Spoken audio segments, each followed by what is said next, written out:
Bonjour à tous, bienvenue à notre émission 5 astuces en 5 minutes pour acquérir de la sagesse. Alors aujourd'hui nous sommes à notre 5e astuce et cette astuce c'est donc l'humilité.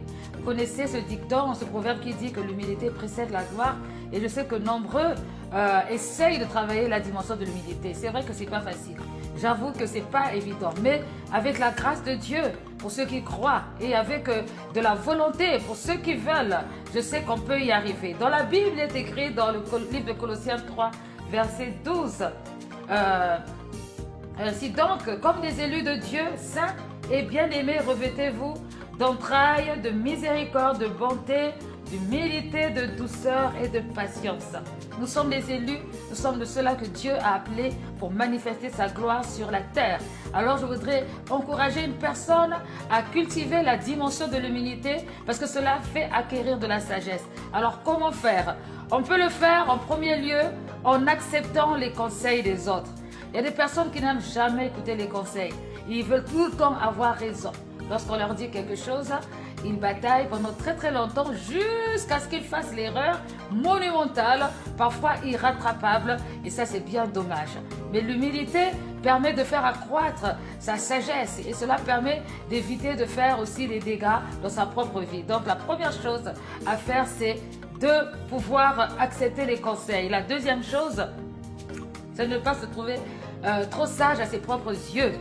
C'est que lorsqu'on ne se trouve pas très sage à ses propres yeux, on a vraiment cette tendance à prendre le temps non seulement dans la réflexion, et on a le temps de prendre aussi la réflexion de l'autre, le temps d'évaluer, le temps d'accepter, le temps de pratiquer ce que les autres vont dire. Ça rejoint un peu les conseils, mais je voudrais vraiment insister sur ne pas se trouver trop sage à ses propres yeux parce que c'est de l'orgueil. Donc il faut cultiver l'humilité aussi en ce sens. La troisième chose à faire pour cultiver l'humilité, c'est en comptant sur Dieu. Et oui, là, par contre, nous sommes obligés de revenir sur ce que dit Dieu dans sa parole, dans le livre de Matthieu 5, il dit « Heureux ceux qui sont pauvres en esprit, ils hériteront le royaume des cieux ». Pourquoi? Pauvre en esprit, c'est pas être pauvre en argent, en richesse. Pauvre en esprit, c'est simplement être dépendant de ce que la parole de Dieu dit. Et lorsqu'on suit la parole de Dieu, puisqu'on sait que la parole de Dieu, c'est la vérité, alors forcément, ça nous met à notre niveau, ça cultive à nous l'humilité. Et dans les jours qui suivent, le Seigneur, Dieu peut manifester sa gloire. Alors, voilà, je voudrais inviter en même temps, s'il y a une personne qui ne connaît pas le Seigneur, c'est l'occasion de pouvoir expérimenter ce que je suis en train de dire en lisant une petite partie de la Bible, particulièrement les Proverbes. Vous allez voir que votre humilité va grandir et votre sagesse va s'accroître également.